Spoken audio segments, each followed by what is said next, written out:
las señales del mercado, la trastienda del poder, los personajes claves del mundo empresarial y, ¿por qué no?, innovación, startups y tiempo libre. Por la 100.1, un espacio para conversar e informarse con Karen Peña, periodista del Diario Financiero. Esto es DF en Infinita. Karen Peña, ¿cómo te va? Hola, Muy Karen. bien, ¿y tú cómo están? ¿Cómo están ustedes? Muy bien, Súper también. bien. Aquí, muy interesado en el tema que nos trae hoy, que además está publicado ya en el DF, sobre este proyecto, el Cerro Dominador, este proyecto que lleva un par de años y que no puede funcionar. Sí. Funciona, pero a medias. A medias, claro. Cuando algo funciona a medias, No funciona. ¿Funciona finalmente. realmente? funciona No, realmente. no funciona. No funciona. ¿Para qué estamos con cosas? Sí, po. Sí. Bueno, se trata de la primera planta de concentración solar de potencia de América Latina. Un proyecto emblema, ha sido impulsado tanto por las autoridades. Un proyecto innovador. Claro, en su minuto tenía como todas las insignias. bombo y platillo, así como claro, energía renovable, energía verde, con condiciones además que destacan las características de nuestro país.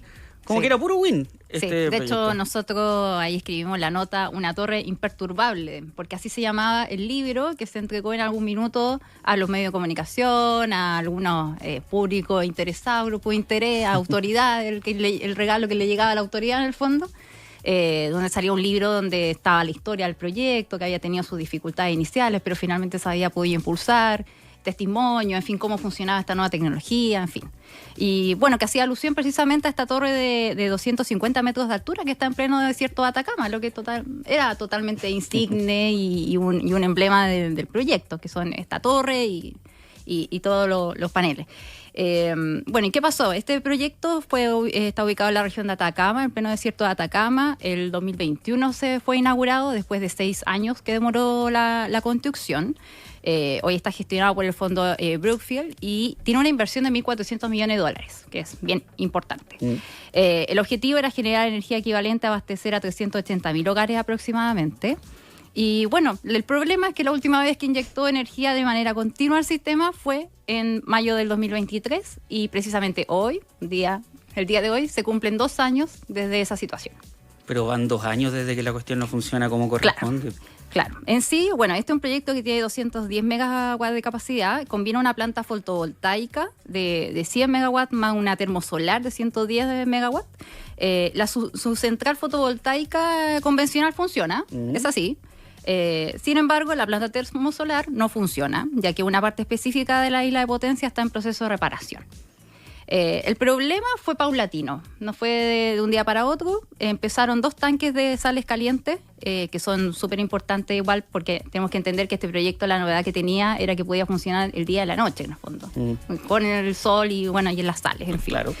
Empezaron a tener fisuras en las paredes y en el piso, ¿ya? Se hicieron reparaciones, ocurrían filtraciones. Después se dejó solo un tanque funcionando y fallaba el otro.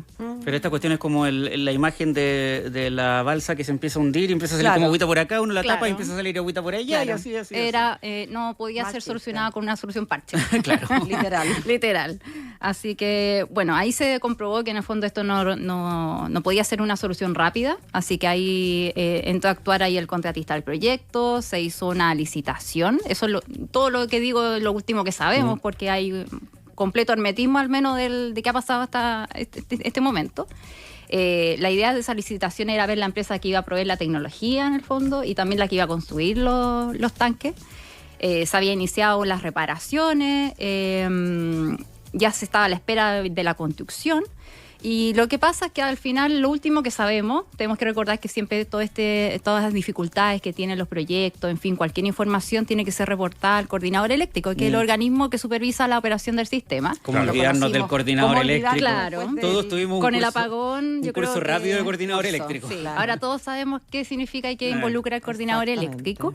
Y bueno, precisamente la última comunicación que tiene el coordinador eléctrico de Cerro Dominador fue el 9 de julio del año pasado, donde básicamente ahí le expone que está con este problema. Antes también hubo comunicaciones, cartas, no fue tan de la noche a la mañana esto, porque se había pedido y se había comprometido a ciertos plazos, pero lo último que sabemos es esta carta del 9 de julio del año pasado, donde dice que están todavía en esto,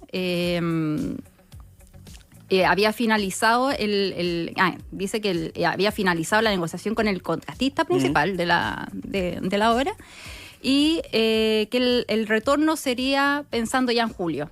Dice, el último día que me deje afuera en el fondo, el 30 de junio de este año. Ya estamos bien cercanos a la fecha y no hay informaciones. Preguntamos al coordinador eléctrico, ellos no tienen una nueva información más que esta carta que fue la enviada el año pasado y no tienen mayores antecedentes porque hay que considerar que también, según nos cuentan los expertos, por lo general, cuando se acercan estos plazos, hay una comunicación donde dice vamos a hacer una prueba, vamos a probar, vamos a empezar como para sincronizar de nuevo toda la central. En este caso no ha pasado. El coordinador no tiene información de si hay alguna señal que indique que en el fondo de aquí a junio esto ya va a estar solucionado. Y solucionado y funcionando. Como corresponde, claro, ¿no? Porque lo que funciona es solamente lo fotovoltaico y no la gracia central, en el fondo, que era este tema de las sales y toda la cosa. Entonces, hay un completo hermetismo sobre el tema. Pero hay una posibilidad de que esta cuestión no funcione nunca y claro, que esté la estructura ahí y no funcione. Eso es lo que nos comentan. Hay distintas fuentes de la industria, del gobierno, que si bien no es una buena noticia, obviamente, que una obra emblemática como esta tenga este desenlace y que cueste tanto, igual les llama la atención la demora en el fondo. ¿Cómo va a ser tan difícil en el fondo?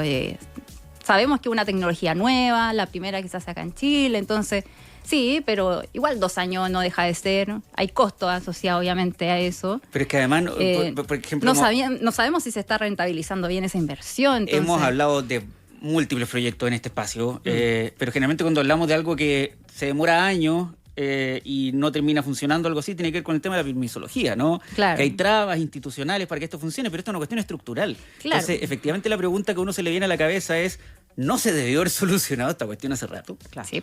Yo creo esa es la duda que ronda y también el hermetismo de la empresa. O sea, en el fondo de no saber. Nosotros consultamos, obviamente, para la publicación del artículo. Pero no quisieron hablar del tema. Así que estamos como todos ahí en veremos. Ahora, ellos lo que han dicho, que fue lo que han dicho hace casi un año, que ellos esperaban que estas cosas pasaran, porque era una tecnología nueva y que de alguna manera eso podía tener algún tipo de dificultad. Pero no pensaban que esto sería tan pronto. Como que... Claro que iba a fallar de entrada. Claro, de entrada al poco tiempo, porque esto se inauguró el 2021, entonces no pensaban que iba a ser esto tan rápido, pero ellos siguen confiando en la tecnología.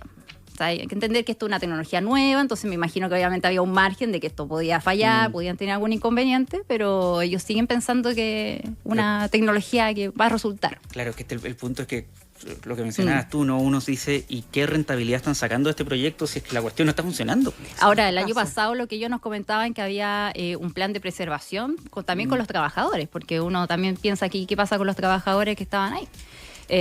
Y esta obra implica que se tiene que mantener más o menos operando, porque si no se echa a perder. Entonces, hay un plan de preservación ahí para que los trabajadores sigan estando ahí, porque está diseñado en el fondo para trabajar continuamente esta iniciativa. Así que, bueno, ahí habrá que ver. Lo que sí identificamos que, al menos regulatoriamente, la empresa ha estado bien activa. Ha tenido reuniones con el ministro de Energía, Diego Pardo, ha ido al Congreso y ha sido básicamente por los impactos que pueden tener con el subsidio eléctrico. Ustedes ahí lo mencionaban ahí en las noticias iniciales, esta iniciativa que era para aumentar, obviamente, la cobertura del beneficio. Los recursos, y ellos estaban ya acusando ya en el Congreso que esto les podía tener impacto, específicamente de lo que se refería a la medida de la bolsa PYME. Y esto se presume que en el fondo claramente les puede impactar, porque ya que están recibiendo menos, si les siguen quizás recortando algo los ingresos, obviamente se complican mucho más. Se demora más que el Estadio Católica esta cuestión. A medida que nos vayamos acercando a julio, voy a tirar ese comentario en cada ocasión que pueda. Independiente si el tema no tiene ninguna relación como este, voy a encontrar la forma de hacerlo. Sí. Bueno, y también está el tema de la renegociación de contratos, que es un tema que también salta a la vista, sobre todo a la hora de ver cómo mitigar el alza de las cuentas a la luz, y ahí también ellos se ponen nerviosos, porque eso también podría implicar algún tipo de impacto a los ingresos que ellos persiguen, así que... Cada vez que hablamos de energía en Chile deberíamos poner de fondo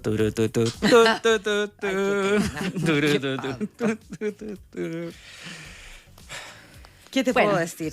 Está para invertir, ¿eh? Estaba invertido. Ya. Pero bueno, Buen tema. Y además ayuda a entender un poquitito mejor. Hay información adicional, por supuesto, también en el DF, el bueno, proyecto. esperemos que surja igual. O sea, Vale, obvio. ¿Qué es lo que quiere uno? Obvio. Obvio. Obvio. Ya. Karen Peña, periodista de empresas del DF, conversando con nosotros esta tarde. Gracias, Karen. Muchas gracias, Gracias, a ustedes. Karen. Que estén muy bien. 7:24. Esto fue DF en Infinita con Karen Peña, periodista del Diario Financiero. Un espacio para conversar e informarse por la 100.1.